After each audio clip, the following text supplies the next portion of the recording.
Hi YouTube, I was tidying up my shed and I came across this big tub of stick insect skins.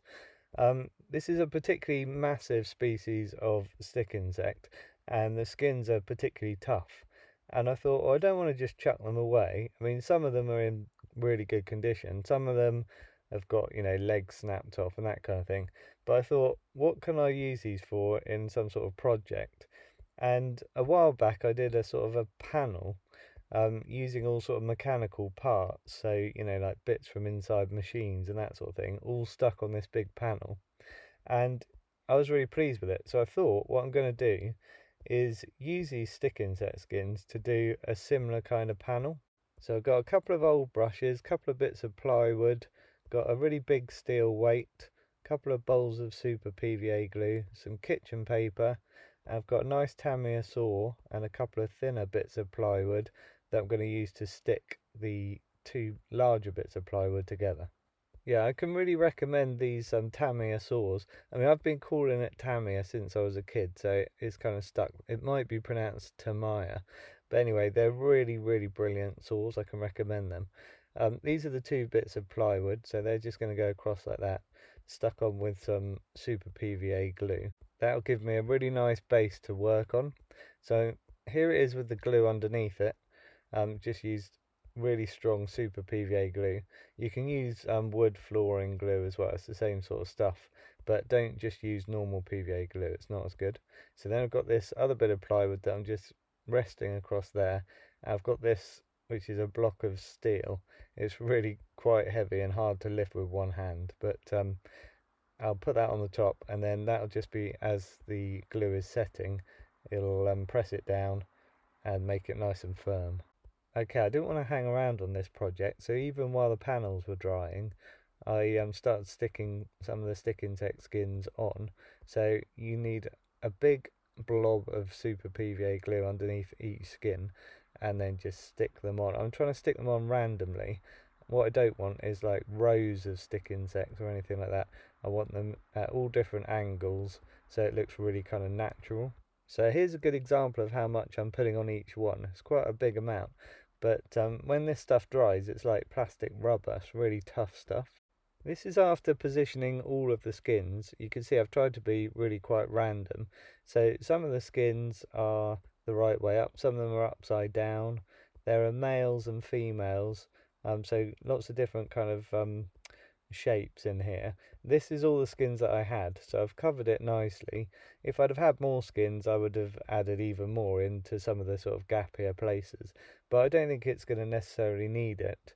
The technique that I'm going to use is to cover all of these with kitchen paper, which sounds weird, but it will really strengthen the whole lot. What we don't want at the kitchen paper stage is a lot of straight edges. So what I do to start with is I have a whole load of sheets of kitchen paper, and I just tear out these kinds of shapes. So random sort of shapes with kind of soft edges, no straight edges anywhere. Then it's just a case of adding a lot of Super PVA glue to each stick insect, and then putting the kitchen paper over the top, and then adding even more glue on top of the kitchen paper as well. So it's kind of like paper mache basically, and when the Super PVA glue has dried on the kitchen paper, it makes it really tough. And believe it or not, you end up seeing all the detail of the stick insect through the kitchen paper. So this is with the whole lot done. You can see it looks like a big kind of soupy mess at the moment. A lot of the glue is still white, and you can see it's obviously wet. But as it dries, it goes clearer, and then you start to see the dark colours of the stick insects coming through it. I really love this kind of project because it goes through quite a few stages where it looks really rough, and you start losing all the detail and you worry and sort of panic, and then it all works out good in the end. Okay, so this is after 10 minutes with a hairdryer. A lot of the thinner areas have dried. You can still see quite a bit of white, that's where it's still wet, but it's mainly wet underneath a kind of surface. It's got a kind of a skin to it now. So now it's just a case of waiting for this all to dry, and then I can start painting the whole lot.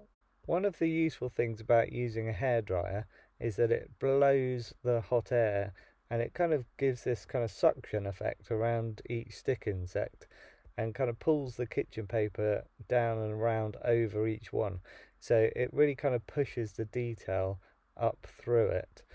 You can see the dark colour of the stick insects coming through, and you start to see a bit of the detail again.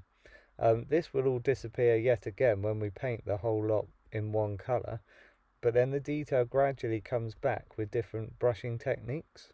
So you could paint something like this just using a paintbrush. I did that with my panel with all kinds of mechanical pieces on it, but with this one I thought to save a bit of time I'm just going to use a spray paint. So I spray painted the whole panel in purple, and again you can see like a lot of the detail kind of gets lost because it's all one colour. It sort of flattens it all off a bit. But I quite like how it's looking overall, and I know that a lot of these details will just come out when I'm doing different brushing techniques, which I'll show you later. Mainly it's the dry brush technique that brings out all the detail, but I just love the fact that this just looks like a big kind of soupy mess of stick insects. It just looks really quite creepy, and I think it's going to look amazing with the different colours added to it.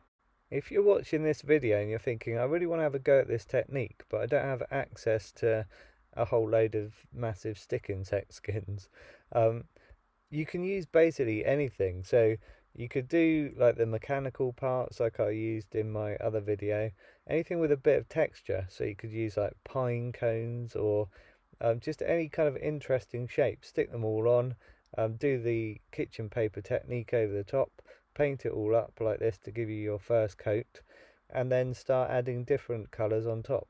So this is with a red wash over the top. So basically you mix your paint with quite a bit of water so it's really runny, and then you just paint it really liberally over the whole lot, and it'll just sink down into all of those gaps, and you can see the red goes into all those deep areas. And I mean, at this point it almost looks sort of like blood or something, but I don't mind that. It really kind of makes the stick insects kind of pop out a little bit even at this stage, and we haven't even done any dry brushing yet.